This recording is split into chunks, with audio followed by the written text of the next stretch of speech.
சிம்பிளான ஒரு mixed rice. எனக்கு கொஞ்சம் சோம்பல், அதனால் இதை பண்ணலான்னு வச்சுருக்கேன். இது பேர் வந்து ரெட்டு க்ரீன் ரைஸ். ரெட்டு வந்து கேரட்டு, க்ரீன் வந்து பீன்ஸு, அப்புறம் ரைஸ் மிக்ஸ் பண்ணுறோம். இது ஒன்றும் மசாலா கிசாலா ஒன்றுமே இல்லை.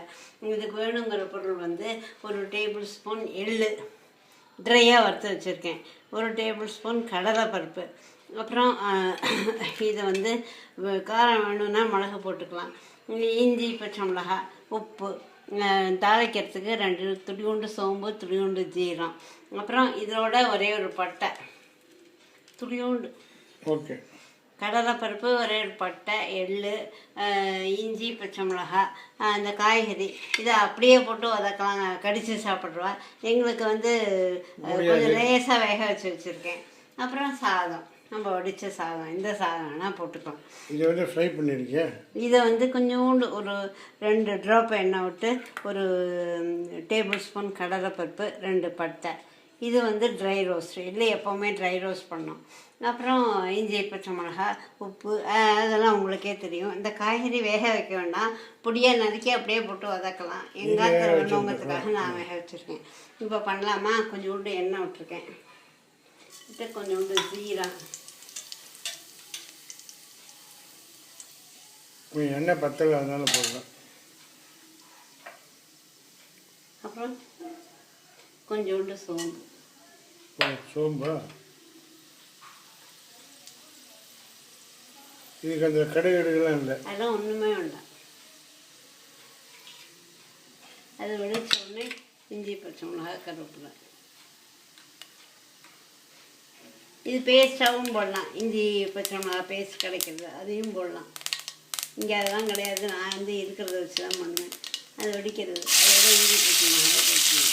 இஞ்சி, பச்சை மிளகா, கருவேப்பிலை, கொஞ்சம் தண்ணி ஊற்றிக்குங்க. பச்சை மிளகா சும்மா தூக்கி போட்டுருக்கேன். வெடிப்பு வெடிக்கலாம். வெடிக்குதுயா? வெடிக்குது டக்குன்னு. அதோட இந்த வெஜிடபிள்ஸ் வேக வச்சு எங்கள் வீட்டில் வச்சுக்குவோம். வேகெல்லாம் வச்சுக்கூட வேண்டாம், நீ வேண்டாம்னா ஓகே, அப்படியே போடுங்க. சும்மா போட்டு வதக்குங்க. இன்னொரு டிப்பு, இந்த கலர் மாறாமல் இருக்கணும்னா காய்கறி வேக வைக்கும்போது நான் வந்து மைக்ரோவனில் வச்சுருக்கேன். சாதாரணமாக நீங்கள் காய்கறி வேக வைக்கும்போது இந்த காய்கறியை போட்டு சோடா கீதாலாம் போட வேண்டாம், கொஞ்சோண்டு உப்போ சர்க்கரையோ போடலாம். ஒரு 2 ட்ராப்பு தேங்காய் எண்ணெயை விட்டுட்டு அதுக்கப்புறம் வேக வச்சிருந்தா இந்த கலரே மாறாமல் ஃபஸ்ட்டாக இருக்குது. ஈவன் இதுலேயும் மைக்ரோவனில் தான் என்ன வேக வச்சாலும் ஒரு 2 ட்ராப்பு சீக்கிரமும் வெந்துடும், கலரும் மாறுறது இல்லை. இப்போ நீ என்ன இதில் வச்சு பண்ண?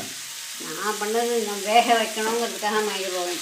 வேகவே வேண்டாம், அது கிரன்ச்சியாக தடுக்கிறது. கலர் ரீட்டைன் பண்ணுறது வாட்டர் யூஸ்ன்னு கேட்டேன். அதுதான் 1 ட்ராப்பு மைக்ரோவனில் வேக வச்ச போதும் 1 ட்ராப்பு 2 ட்ராப்பு தேங்காய் எண்ணெய் விட்டேன். ஓகே. அப்புறம் இப்போ வந்து இதை பொடி பண்ணிக்கணும். இதை வறுத்து வச்சுருக்கோம் இல்லையா, அது கொஞ்சம் நீங்கள் பச்சையாக காய்கறி போட்டெல்லாம் வதங்கிறதுக்கு மாதிரி ஆகும்ல, அதுக்குள்ளே இதை பிடிச்சிடணும்.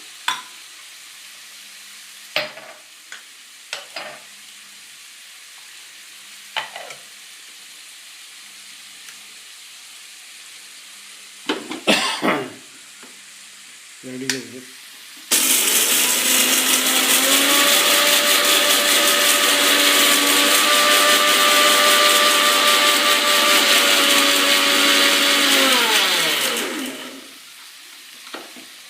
இந்த எள்ளு அதெல்லாம் போட்டு அரைச்சிட்டேன்.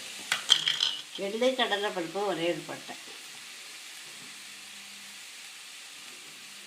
நல்ல எள்ளு வாசனை இருக்குது.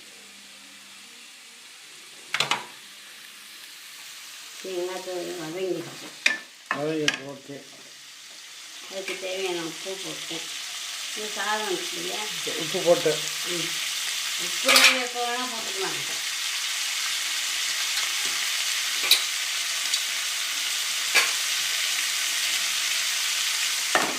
சரி,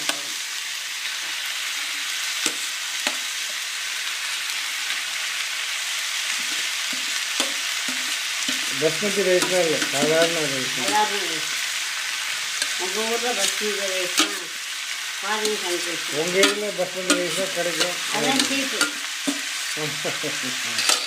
இது கிடைக்காது.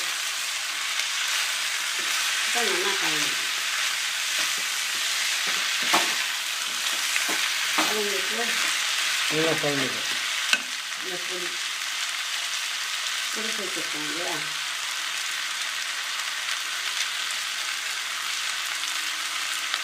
பொடியை போட்டு நல்லா மிக்ஸ் பண்ணணும்.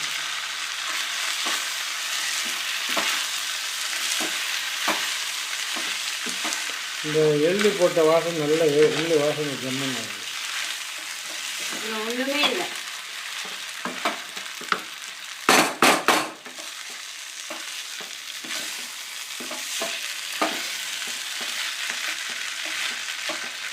அப்புறம் நெய் ஒன்றுல இது வேணா விடலாம். வாசனை